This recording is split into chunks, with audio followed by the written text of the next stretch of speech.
Welcome to our presentation. I am Clarence Espinosa, the first presenter or the primary presenter from our group. And our topic is all about the disadvantages of nanotechnology. So first, let's define what is nanotechnology. Nanotechnology refers to the branch of science devoted or meant to producing, designing, and using structures, devices, system by manipulating atoms and molecules at nanoscale. So in short term, ang nanotechnology kaya siya ang nag-manipulate or nagabuot sa atoms and molecules.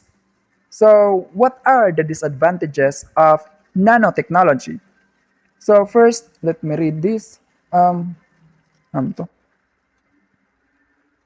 Possible loss of jobs in the traditional farming and manufacturing industry. So possible nga mawad-an og trabaho ana.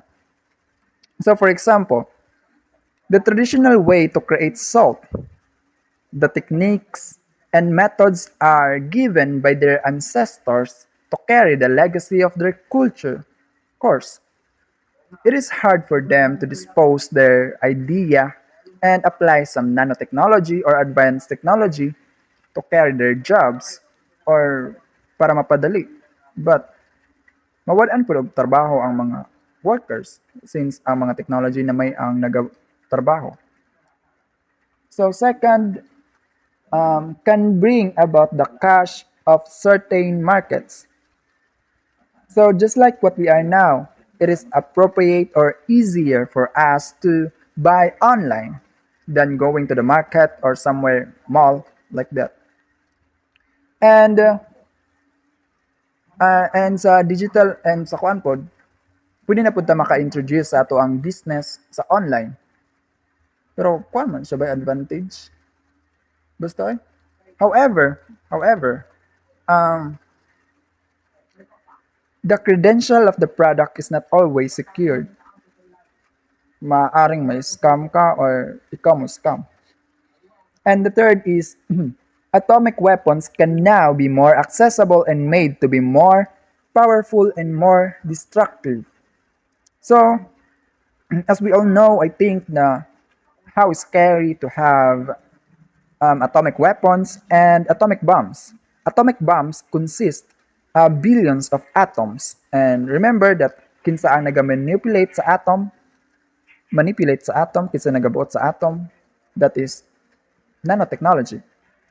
The fourth one is problem can arise from inhalation of these minute particles. So the primary cause of this is the pollution or kanang mag-burn tag mga fossil like kanang mga nuclear power plant. And if we inhale polluted air, it may cause difficulty in breathing, asthma, and etc. And lastly, presently, nanotechnology is very expensive and developing. It can cost you a lot of money. Since we discussed about gene therapy, so nana ko'y idea and I hope nanapid sila idea to ang akong mga classmate about sa nanotechnology. And additionally, ang gene therapy kay nagagamit siya og nanotechnology, ginapalitan ang iyang gene katong dili na mogana. And gene therapy is not made for all people. Ang ginapili lang pod ang mga kanang ginahatagan og mga ginaaprubahan.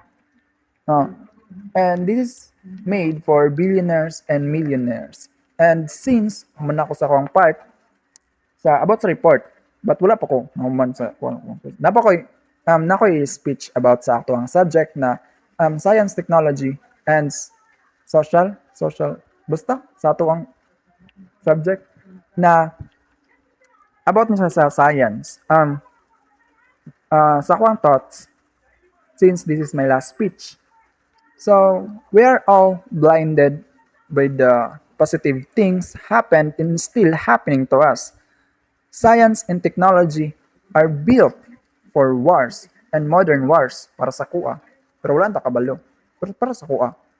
And remember that who is the only one trying to compete with the Bible?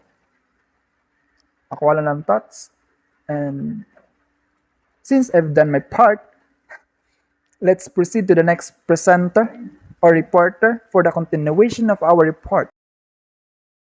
Good day, Ms. Janelle. I am GE6 Cruda and I'm going to discuss the disadvantage of nanotechnology in medicine. Nanoparticles have the potential to cross the blood-brain barrier, which makes them extremely useful as a way to deliver drugs directly to the brain. On the other hand, this is also a major drawback because nanoparticles used to carry drugs may be toxic to the brain. So the example of disadvantage of nanotechnology in medicine is that its toxicity because other organ may damage caused by nanoparticles. In short, even though its goal is to deliver drugs directly to the brain, its nanoparticles may damage other organ along the way which make it risky and dangerous. So, nindot ang medicine nga naay nanoparticles kay dali ra siya makaayo if na kay brain cancer. So, dali ra niya matreat ang imong sakit if na siya nanoparticles. But, kanang kuan siya kanang risky siya tungod kay maybe madaot imo possible madaot imuhang other organ tungod sa nanoparticles maong risky siya. A major drawback of nanomedicine is that nanoparticles have no common features other than their size. Hence, each particle has to be assessed individually. Also, changes in shape and size can lead to varied physical and chemical interaction. A substance that is non-toxic at 100 nm, nm means nanometer, can become toxic at 1 nanometer or vice versa. The fact that nanoparticles only share the size as a common characteristic is a significant limitation of nanomedicine. As a result, each particle needs to be evaluated separately. A substance that is non-toxic at 100 nanometer can turn toxic at 1 nanometer. So, need siya og kanang kung tayo magbutang na sa medicine, need siya kanang tapuson og maayo para sakto jud ang nanoparticles sa kana nga medicine kay ug malapas na siya ug kanang pila lang ka like masubraan siya imbis nga kanang non-toxic siya ang kato nga medicine mahimo siyang toxic tungod kay nasubraan ang nanoparticles. That's all po, Miss. Thank you. Good day everyone, I'm Jessamine Serraldo. I will be the reporter about the disadvantage of nanotechnology.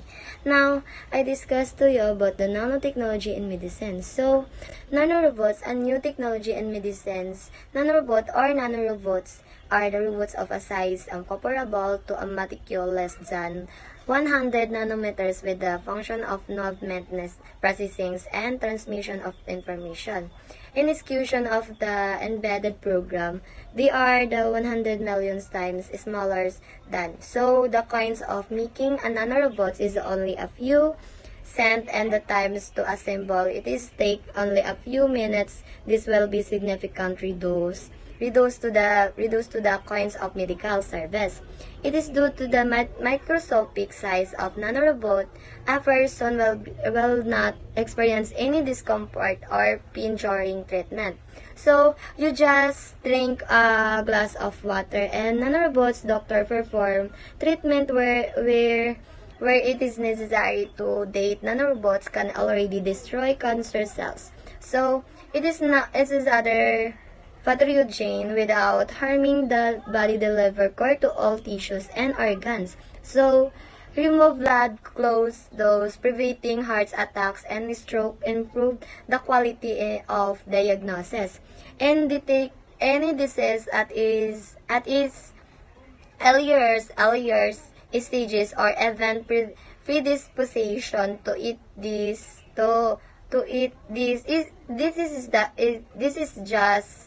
this is just the one of many technologies that will be available to all people for free and the creative society.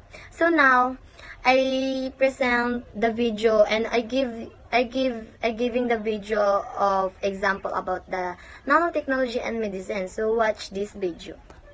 Can also be equipped with wireless transmitters, so that doctors can change the treatment method to respond specifically to the state of the medical condition. They also hold the potential to completely replace pacemakers by treating the heart's cell directly. Research regarding nanobots in medicine offers several opportunities, such as artificial antibodies, artificial white and red blood cells, and antiviral nanobots. Nanotechnology. You've outdone yourself. Gawa ng paggamit ng nanotechnology ay sa pag-treat ng cancer. Sa kasalukuyan, kadalasan ginagamit ang cancer sa pamamagitan ng chemotherapy o radiation. Ang problema sa pamamagitan nito ay hindi lang sa cancer cells ang naaapektuhan, kundi pati na rin yung matitibong cells mo, kaya nagkakaroon ng side effects sa nanotechnology. Ang mga nano o nanorobots ang mga nanorobots ay pwedeng ipasok sa katawan ng pasyente sa pamamagitan ng IV o intravenous injection. So nadadalo ito sa dugo at hahanapin ito ang mga cancer cells kahit saan man ito nagtatago. Magpapadala ito ng signal na magsasabi sa mga doktor kung saan ito insakto natatagpuan. Makakatulong ito na malaki upang makita ng upang makita ang mga tumor na minsan hindi lumilitaw sa medical scan. May mga nanorobots din na pwedeng i-program hindi lang sa upang hanapin ang mga cancer cells, kundi patayin din ang mga ito na hindi nadadamage yung mga normals na tissue mo. So, that's all my reports. Thank you. I am Charlene Jaline, and I'm going to report about the disadvantages of nanotechnology in health. Nanotechnology has a particle called nanoparticles. Ultrafine particles from diesel machines and power plants may cause considerable damage to the lungs because their size as they get deep into the lungs, and they carry chemicals such as metals and hydrocarbons in with them, just like alkalines. Nanoparticles can get into the body through the skin, lungs, and digestive system. This may help to create radicals that may cause damage to the cell and even with the DNA. I am Flores Saliboon, and I am the reporter of Disadvantage of Nanotechnology in Health. Human body has developed a tolerance to most naturally occurring elements and molecules that has contact. It has no natural immunity to new substances, and it is more likely to find them toxic. The danger of the contact with nanoparticular is not just preparation. For example, kapag kumakain tayo ng gulay dahil ito ay kailangan ng ating katawan at ito ay nakakadagdag ng papalakas ng ating immune system. Pero kapag ito ay nilalagyan ng fertilizer o ginagamitan ng spray para sa gulay, ito ay hindi nakakatulong para sa ating immune system. Kasi hindi tayo nakakasiguro ang chemical ay makakadagdag pa ng ibang sakit. For today, I would like to share to you my thoughts about my topic, which is all about the disadvantages of the nanotechnology in our society. But before that, let me share to all of you first about the impact of nanotechnology in our society. So let me share to you first nanotechnology impact in our society. So we all know that nanotechnology is a virus of technology composed of science, engineering, and technology which conducted at the nanoscale to produce materials with extra high precision and dimension, and it also provides our basic needs and services. So the nanotechnology has a great impact in society, such as better food production, improvements of manufacturing methods, water treatment, and purification system. And another one is enhancement of electronic innovation, advancement of diagnostic equipment and medicines, and others. So the better food production provides the basic needs of the people's production and contribute to the progress of society. So the improvements of manufacturing methods transform our lives and contributes to a better society. The water treatment and purification system improves health condition of the local communities. The enhancement of electronic innovations provides services and it helps the improvement of the society. The advancement of diagnostic equipment and medicines provides solution to human problems and it is usually make the social or the society better. So, despite of all the good impacts of nanotechnology, it also have a possible negative impact. So not just a possible negative impact, but it is really have a negative impact. So, such as the effect of nanoparticles. If we inhale this, it may cause lung inflammation and heart problems. And also, the enhancement of nanotechnology may affect the employment and may cause high demand for the scientists, engineers, and technicians, which gives difficulties to farmers to find jobs because this technology takes the opportunity to work. The improvements of electronics and computer memory may increase the possibility of privacy invasion and gives opportunity for government to access data and keep track of their citizens. So, despite of what I've been shared to you, or if we're going to talk about the positive impact of the nanotechnology in our society, there is always a negative impact, such as kagaya na sinabi kanina, a lot of people or employment will be mawawala ng trabaho. So, disadvantages of that is, example ana is when we're going to compare the situations between the past and the present.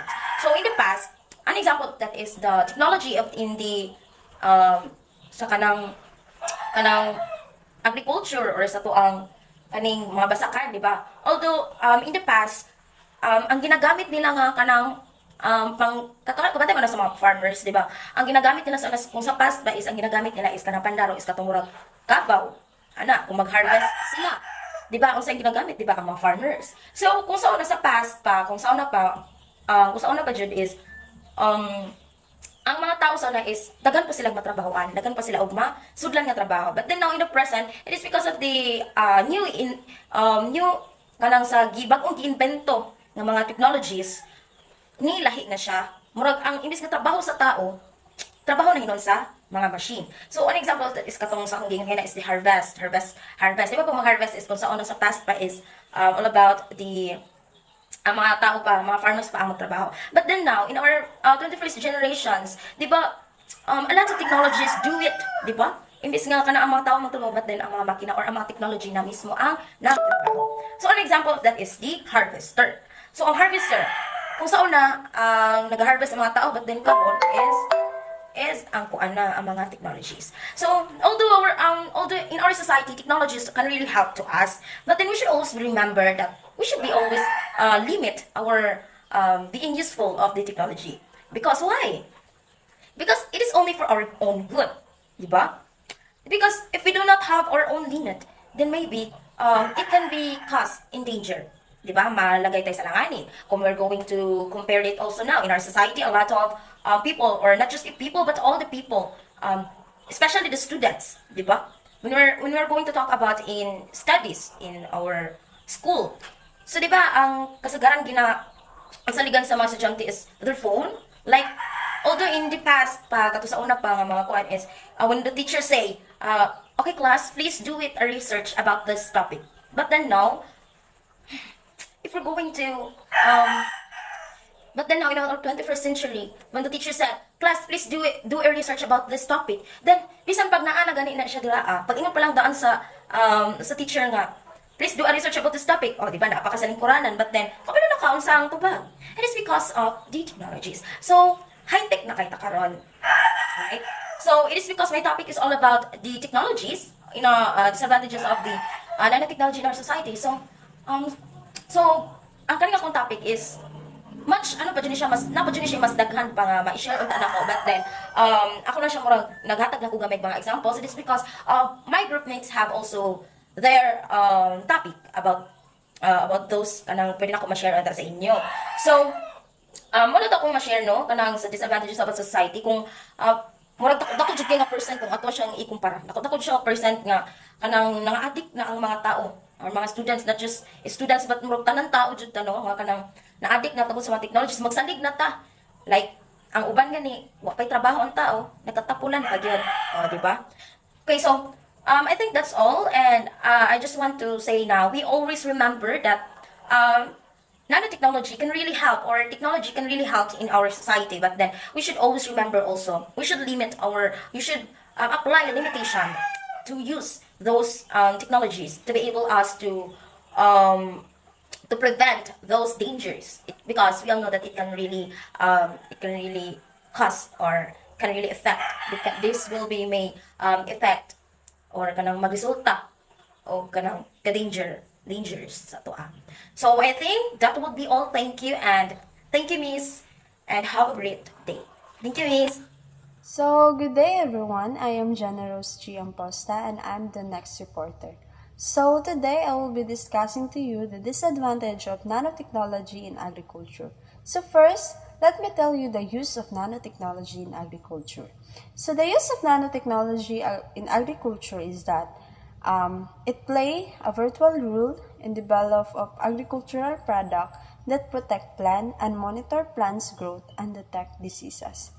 So, by the use of nanotechnology is that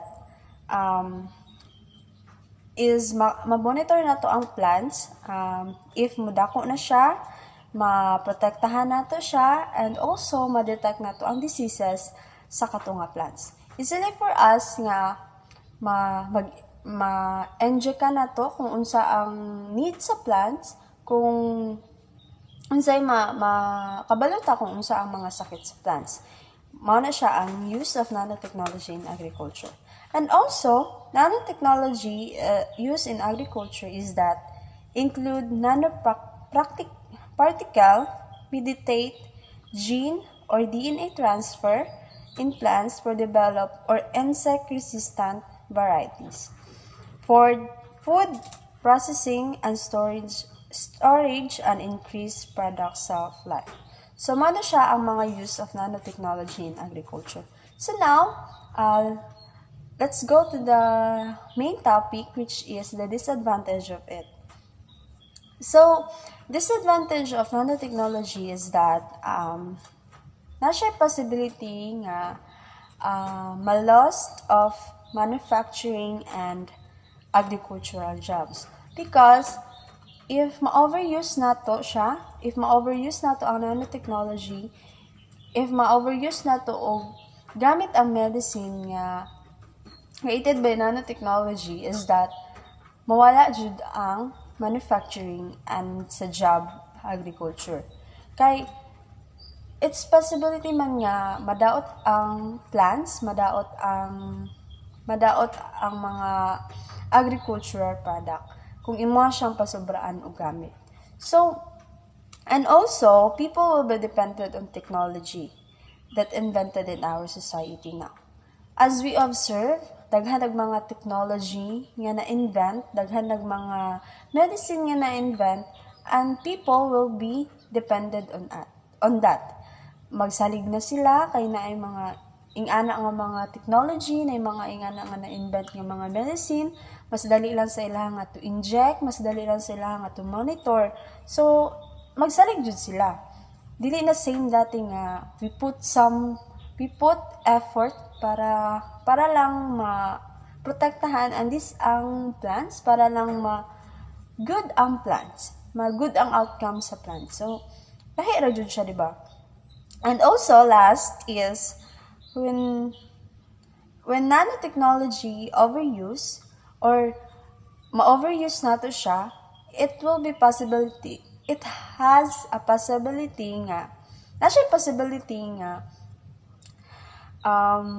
plants will be affected, and also the health of people. Why? Because when you inject, or when you ma-over na to og use ang kato nga nanotech, kay maapektuhan jud ang health, kay magamit man ta og medicine nga to inject the diseases of the plants. And dili lang kay ang plants, so ang katong tao nga maggamit sa medicine or magkaon sa plants. So mao na siya karon nga siguro as we observe mas daghan jud ang mga sakit karon, mas dali lang maano ang sakit karon because sa mga na-invent nga mga medicine and sa mga new nga mga invented nga mga technology. So that's all sa akong part. So thank you and good day.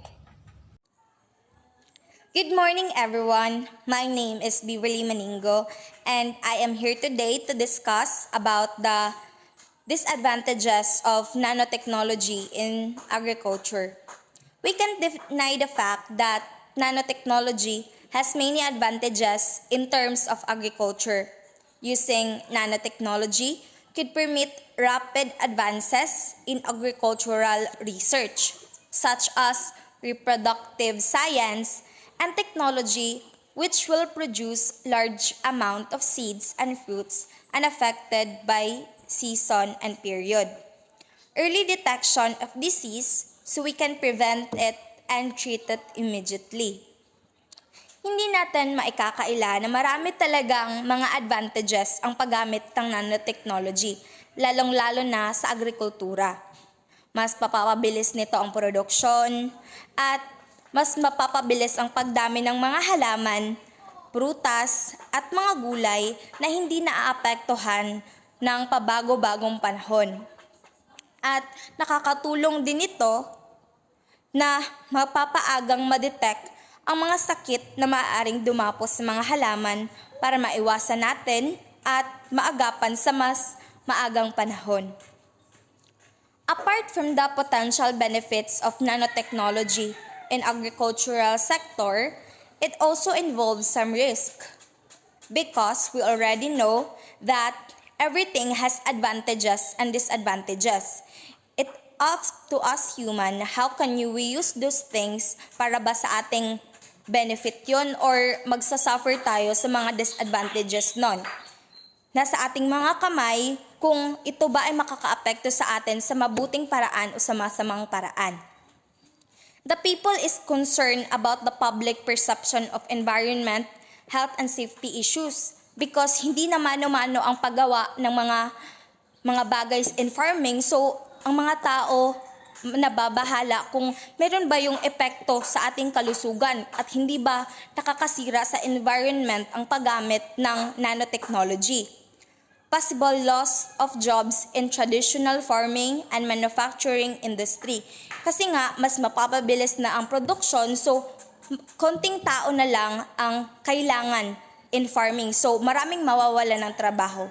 So yun yung mga disadvantages ng nanotechnology in agriculture. Sana marami kayong natutunan. That's all. Thank you.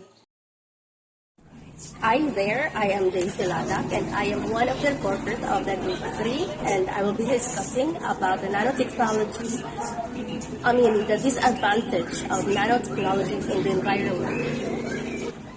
Together with Kim Trisha Isko. So first and foremost, let me discuss to you what is nanotechnology first. Nanotechnology is a term given to those areas of science and engineering where phenomena that take place at dimensions in the nanometer scale are utilized in the design, characterization, production, and application of materials, structures, devices, and systems. Nanotechnology refers to the branch of science and engineering devoted to designing, producing and using structures, devices, and systems by manipulating atoms and molecules at nanoscales. So nanotechnology is often described an emerging technology, one that it not only holds promising society but is capable of revolutionizing our approaches to common problems. Well, not just common but significant environmental problems. It has beneficial applications to the environment, but like all other technologies, it has or it may unintended risks or implications. So, toxicology studies show that most nanoparticles are easy for plants and animals to take up in the environment. This can cause a whole new set of problems for the organisms that are affected.